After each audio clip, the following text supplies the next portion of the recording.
Hey guys, TheDapperJester here, and we are not playing off. You will not hear me depressed anymore. But this video will kind of be the beginning of a tradition on my channel. Or not tradition, but routine video. It will be my Thank God the LP is over video. Now, when I say thank God the LP is over video, I don't mean I hated the video or I hated the LP. I'm gonna miss Off. Off taught me a lot of things about LPing, and I really plan on improving the next LPs because of what I was able to learn in Off. But guys, that game was strenuous mentally. Try grinding with those whispers. You guys know the whispers. Whew. But that's not what I'm here for. I'm here, first of all, before I even get into the games, I'd like to thank you guys. All the guys and all the ladies who have watched my LP from front to back, for better or for worse, for horrible audio, for good audio. I'd like to thank you guys for sticking around with me, and I hope to make you guys even more impressed and keep you guys around, because I love you. And I want to hug all of you. As long as you bathed. As long as you bathed, we're good. Well, now that we got that awkward conversation out of the way, let's just push that aside for now. Let's get into what the first part of my video is going to be about. Talking about what I liked about the game and what I think kind of fell short with it. Let's start with the pros though, because everybody wants to hear the pros first. The storyline. Anybody who followed my LP or even played it themselves know that the storyline is amazing.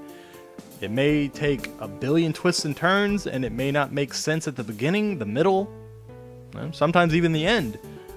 But it all worked to create a world that you actually cared about. You cared about the judge.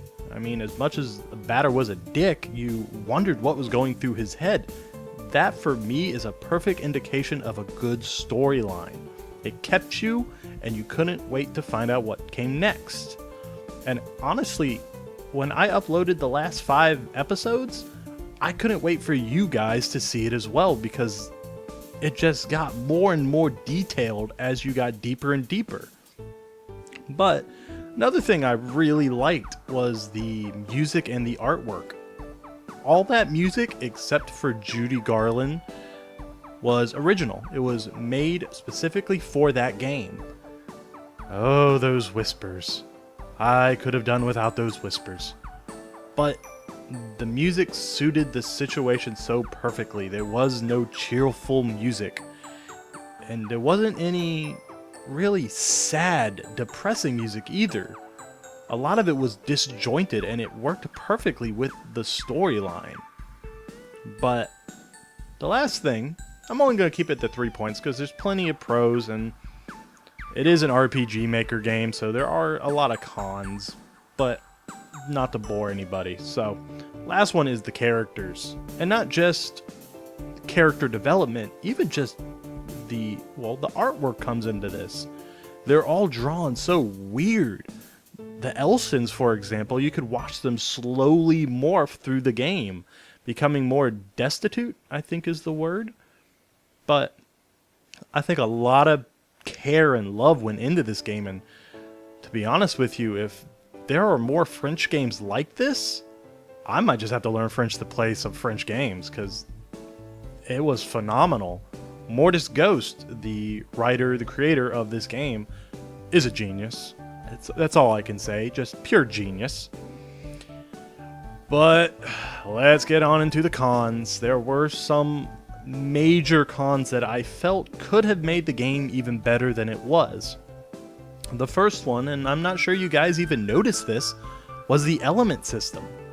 As you remember, there was meat, plastic, smoke, metal, and sugar? Sugar was the last secret element.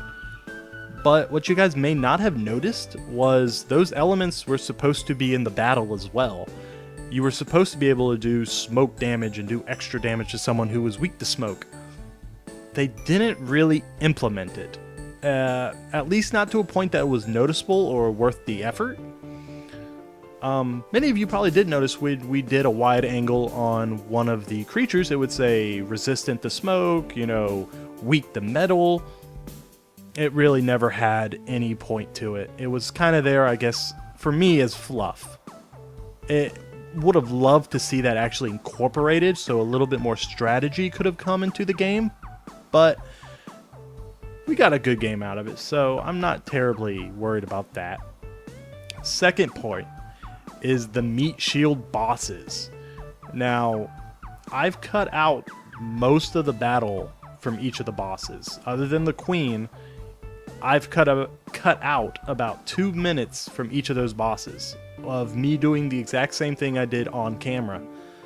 And that's not so much the fault of Mortis Ghost and Off. That's more a fault of what you could actually do with RPG Maker. There wasn't really any way to make a boss other than just to give them a massive amount of HP. So I can't really fault Off for that, but that was one of the cons I felt. And the final one, this is just personal, and most people probably don't care, but the items. They lacked any real detail.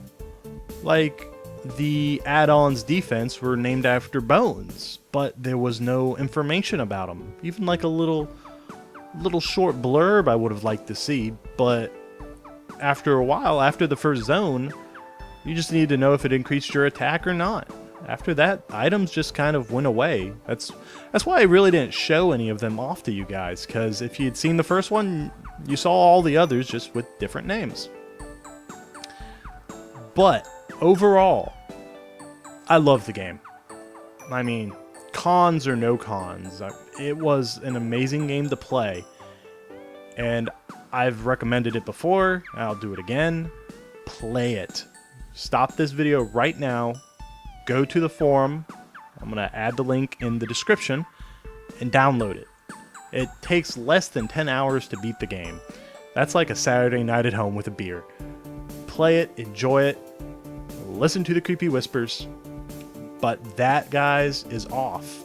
It's done, it's over, and the space monkeys rule all. And there we go, guys. My pros and cons of Off by Mortis Ghost.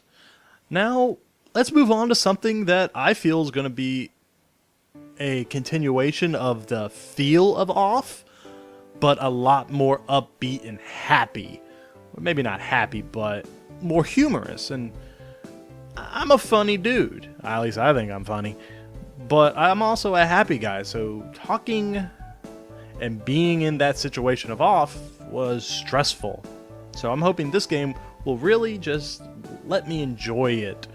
Now, I'm not going to give you too much information. That will be for the teaser trailer that should hopefully come up on the weekend, and the first episode should be up next week.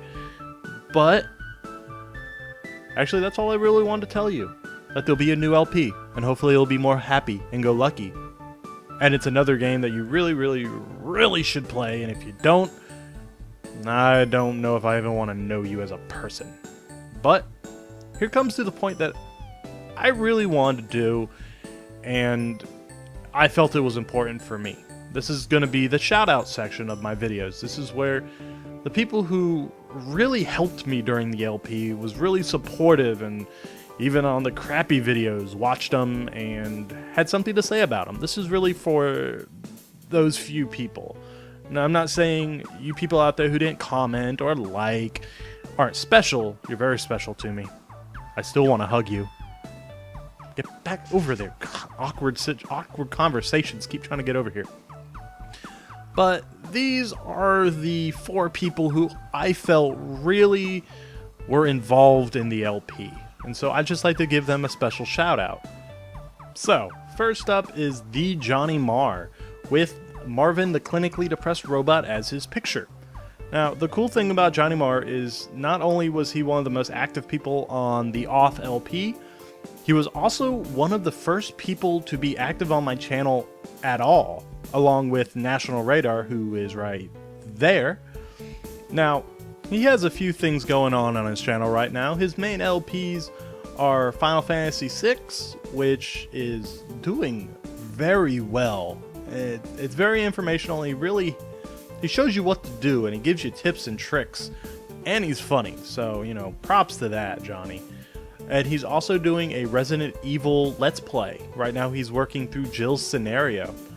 Now, he is going to make that Resident Evil Let's Play a yearly event, if I remember correctly. Every year he'll do another Resident Evil. I'm hoping he continues the storyline, because honestly, I've played briefly, but I've never actually played all the way through, so it's really cool to watch him. But that is the Johnny Marr. Please click his channel, subscribe to him, check him out. It'll be well worth your time. Now, on to the next person, which is Avac with the dragon profile picture, which I believe he drew himself. Correct me if I'm wrong, Avac. But he's doing 2 LPs, which I have to tip my hat off to him and my monocle, because I could not in a million years even try what he's doing right now. He's doing 2 blind LPs and doing them well. First one is Dark Souls, where I believe he's in Blighttown right now. Once again, you know, correct me if my information is incorrect, Avac. And he's getting poisoned a lot. But if you're a new player, or you're even interested in playing the game, I would check out his LPs. He goes through them blind, so he's experiencing it firsthand. Now, his other LP is XCOM, Enemy Unknown. Now, it is kind of a blind LP, but like he says, he's played the first one, so he's got a rudimentary idea. But other than the loss of Spider-Mar, he's saving the world. But this leads us into number 3, which is Knack with the Okami picture down below. Now, this guy is super detailed in his LPs. It's insane how much work he puts into it. If you are ever at the Let's Play forums, check out his posts. They actually expand and make the story even better than the game does by itself. Now, he has 2 main LPs going on right now. Knack's Quest, which involves a lonely goddess looking for a lost friend by the name of Icarus. And in that, he is doing a lot of information about Greek mythology, helping you find all the relics, and he's even doing a no heart run, which is really kind of cool. Now, his second LP is Hard Reset. Basically, he's killing robots like it's going out of style, and he's doing it well. And that's another one you should really check out, because he is doing all the secrets, I believe. Correct me if I'm wrong, Knack. But, you know, really go to his channel, subscribe, and check him out. He's very what's the word I'm looking for? He's very unappreciated. He should have far more subscribers than he does. Alright, up next, last but not least, is Lockhart Plays, whose profile picture is actually of himself. Diabolical, especially with the hand gesture he's got going on. But he's a new arrival to my LP viewers, and, well, he's a happy addition, because he definitely puts in some interesting thoughts and viewpoints in my LPs, as well as Avac does. But let's get on to his LPs. He's got 2 going on right now. First one is a Pokemon game that borders on sadomasochism with a Nuzlocke challenge, which basically he gimps himself in every possible way in the world of Pokemon, except for, you know, he's actually allowed to use Pokemarts, Pokestations, Poke healing places, whatever the hell they're called. His other LP is actually Cthulhu Saves the World. I believe that is coming to an end soon, so you better hop on in there and check it out. But his link is also at the bottom, along with the other 4 or other 3. Thanks a lot, guys. You really did support me, and I can't thank you enough. But I'm not only thanking those 4 guys, everybody out there who watched. I just really want to tell you thank you so much for watching my channel and helping me grow. And I really hope you stick around, because I can only get better. I mean, I probably could get worse, but hopefully I only get better. And wow, that was a high spike. But this has been the Dapper Jester. Safe travels, guys.